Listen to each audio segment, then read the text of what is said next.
George John nació en Castelfranco, esta es la ciudad que le vio nacer, está a mitad de camino entre Trento, donde se celebró el concilio, y Venecia, y es una ciudad fortificada cuyas murallas siguen intactas hoy, con un muro, con un foso inundado, es decir, un punto muy seguro, y de hecho las murallas siguen prácticamente intactas, casi, hoy en día.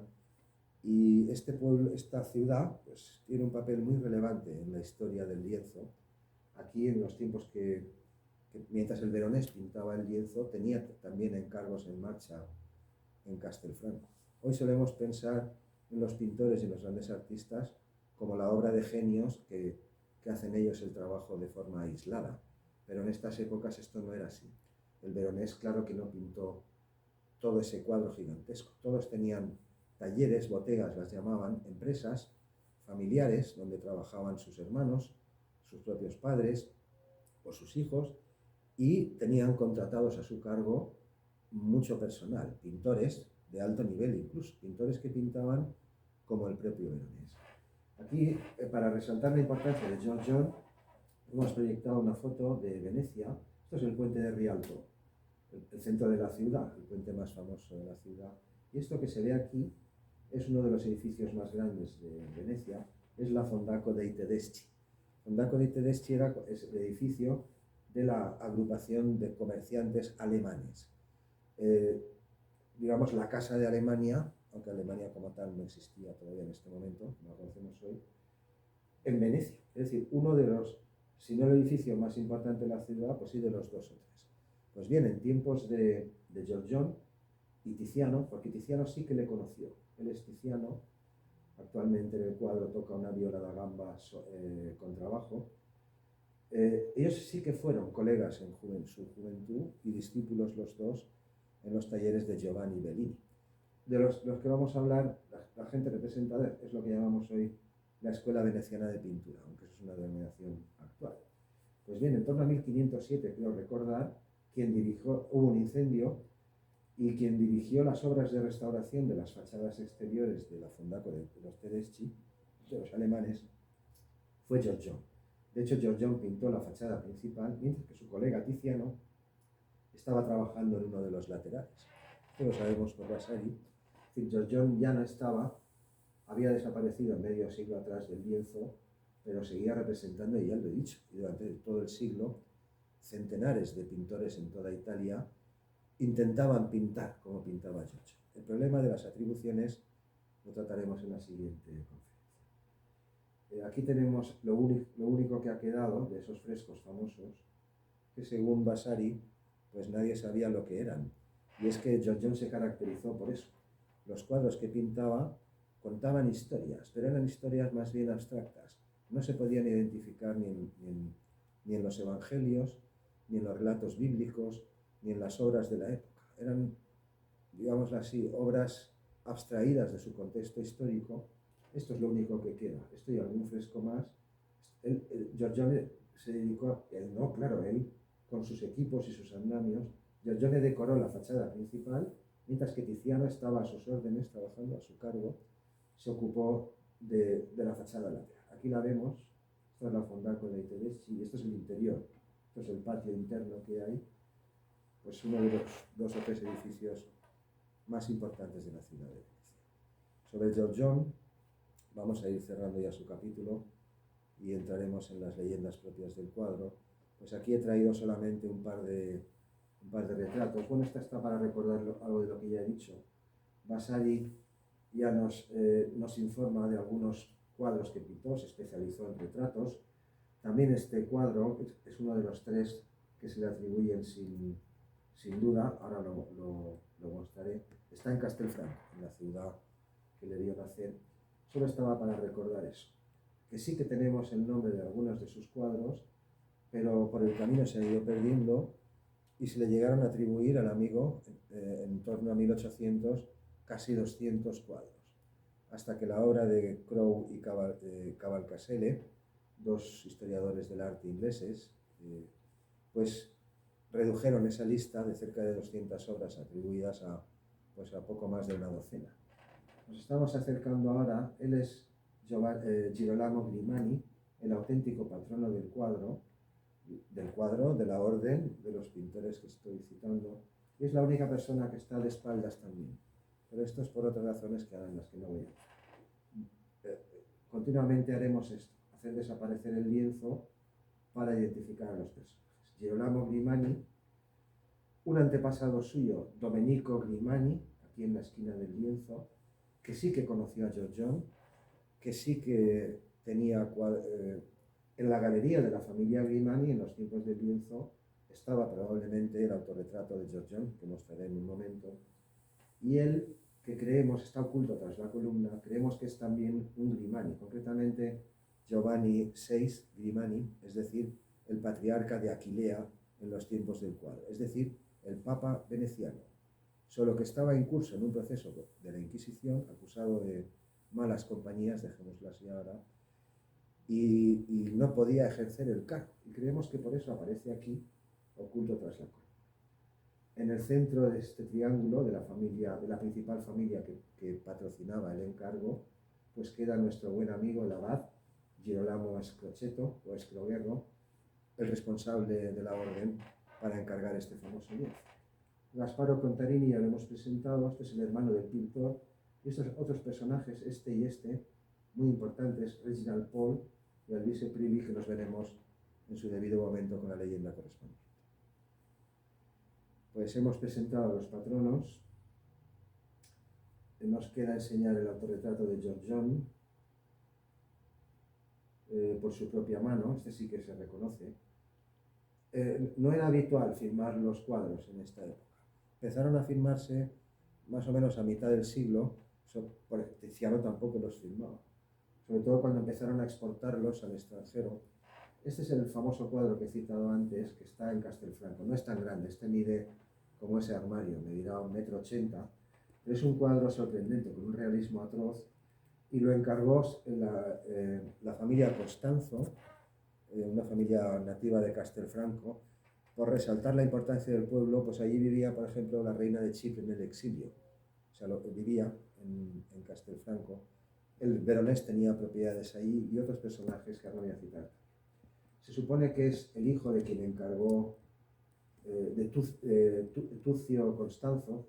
Su hijo Mateo, muerto en combate, era condottiero, es decir, militar de profesión, y en recuerdo de su hijo fallecido en combate, pues le encargó esta obra a Giorgio.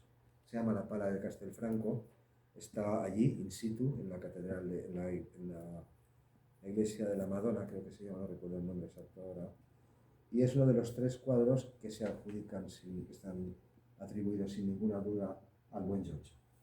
Pues me queda enseñar sus autorretratos, y en la próxima clase sí que enseñaremos algunos cuadros suyos más. Estos 2, si aparecen... bueno, esto es una ilustración, que soy muy dado a la poética visual. Es un grabado también posterior, ilustra al ángel exterminador llamando a una casa. En los tiempos de Roma, las plagas de peste pues han ocurrido en diversos momentos de la historia, y ya esto ya lo hemos introducido. A ver si os enseño ya al amigo. Bueno, este es el documento que he hecho hace 3 años, en el 17, un poco más, en la biblioteca de la Universidad de Sydney, en Australia, en un ejemplar de Dante, la Divina Comedia, en la última página, bueno, la última página no, en la página en blanco del final, allí apareció un pequeño boceto de una Madonna y esta inscripción. La inscripción tiene muertos de peste, pues aquí tachado y añadido después fuera, es decir, es Janie Anderson, se me ha olvidado poner su nombre, ya lo pondré. Y pues parece que el poseedor del libro sí que conoció el noble que fuera, no se sabe quién era el propietario, el autor de estas correcciones, y esto nos ha permitido a la academia, a la historia del arte, pues atrasar unos 3 años su fecha de nacimiento. Tenía que citarlo, ya lo recordaré. Y estos sí que son unos cuadros posteriores, porque a la muerte de Giorgione, una gran coleccionista de arte, en 1510, Isabella d'Este, pues habló con su agente artístico en Venecia porque quería comprar, enterada de que el pintor había fallecido, estaba muy interesada en comprar un nocturno que hoy está perdido, que parece que era un autorretrato del propio George John de noche, una escena musical con su instrumento. Este cuadro está pintado siglo y medio después de la muerte de George John, de la escena que estoy describiendo ahora. Está pintado por David Teniers el Joven, que era el intermediario de el duque Guillermo de Austria, creo recordar ahora. En fin, las colecciones de arte de Venecia se dispersaron a la muerte de estos personajes y fueron pasando por coleccionistas europeos. Y está pintado a partir de uno de los cuadros que el archiduque poseía en su galería. Es posible que este fuera una copia del lienzo perdido que buscaba Isabella d'Este. Su agente le respondió al cabo de unas semanas diciendo que en efecto el pintor había muerto y que había dos versiones de este cuadro, pero que estaban en manos de particulares y ninguno de los dos quería desprenderse del lienzo. Estos que van a aparecer ahora sí que son el auténtico Giorgione, de su propia mano. Este es su autorretrato más reconocido, está en Alemania ahora, en el Brunswick Museum. Los dos museos, el de Budapest también, nos contestaron en su momento amablemente y siempre que tenemos ocasión pues agradecemos sus respuestas y la información que nos da. Él sí es George John y él probablemente también de su propia mano, solo que en el lienzo aparece, como se ve aquí, invertido. Y esto es una parte de la historia que estamos contando. No voy a enseñar más retratos en este suyo, salvo otra versión parecida, que es esta. Se ha atribuido a George John, pero hay dudas de que sea suyo. Está también en Viena. Puede que sí, puede que no. Sobre este no hay acuerdo. Y sobre el amigo Tiziano, su compañero y colega de juventud, pues ya lo hemos presentado anteriormente. Y esto es todo. Creo que no me queda nada más de George John. A ver. Ah, sí, bueno, sí, la que he citado antes. Este es un edificio que todavía sobrevive. Él es Mateo Costanzo, el condottiero de la Pala que hemos mostrado. Y lo que he comentado antes, en los tiempos del encargo, mientras el Veronés estaba pintando en San Giorgio, a través de un agente suyo, adquirió casa y terrenos también en Castelfranco. Esta es una posada, aquí están los Costanzo, ya los he citado. Y esta es una posada, en tiempos era una posada, es un edificio que todavía sobrevive de estos tiempos. Pues sí, ahora sí que creo que he llegado al final de empezar. Teníamos que introducir un par de leyendas sobre George John y ahora voy a mostrar al verdadero fantasma. Este es el libro que he citado, es un buen libro de Enrico Maria dal Pozzolo.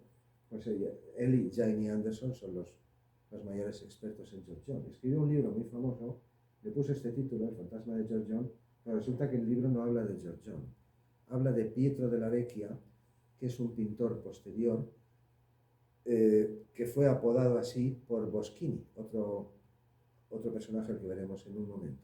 Lo llamó simia de George John, es decir, mono, por traducirlo de algún modo, pero no en sentido peyorativo, sino por la habilidad que tenía, Pietro della Vecchia digo, para imitar todo tipo de pintura de sus contemporáneos, en especial los cuadros de George John. Le atraían bastante, pintaba como él, pintaba cualquier cosa, incluso sin un modelo. Es decir, el libro, aunque recibe el nombre del fantasma de George John, realmente de quien habla es de Pietro della Vecchia, aunque también da mucha información de George John. Por eso hemos titulado a algunas de nuestras producciones y capítulos en ocasiones El verdadero fantasma de George John. Esto es lo que decía. Estos son sus dos autorretratos que acabo de enseñar, pero invertidos. Porque en el lienzo, él como aparece es de forma invertida. Pues lo voy a enseñar, El verdadero fantasma de George John, pintado por el Veronés, 50 años después de su muerte y de forma especular, como protagonista de la escena central del lienzo de las bodas, protagonista por lo que he dicho antes. Finalmente le dedicaron la misa fúnebre, el derecho veneciano, que George John no pudo tener a su muerte. Estos son los rayos X y aquí encima está Ortiz. Ortiz en los rayos X no aparece. A él le presentaremos en un momento el ministro del rey de Francia, y aquí abajo aparecerá ampliada esta misma foto, y voy a hacer aparecer la silueta de este personaje, al que nosotros hemos llamado el verdadero fantasma de Giorgio. Lo voy a ampliar toda esta zona.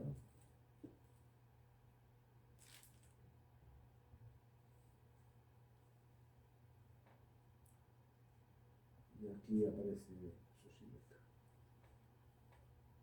Lo puedo pasar un poco más despacio por la grabación. De todo esto ya hemos hablado, ya lo hemos grabado, ya se ha divulgado y no voy a insistir, solo mostrarlo para aclarar las razones de por qué llamamos a las cosas como las llamamos. Voy a hacer desaparecer los rayos X y en nuestra modesta opinión, él es el verdadero fantasma de Giorgio.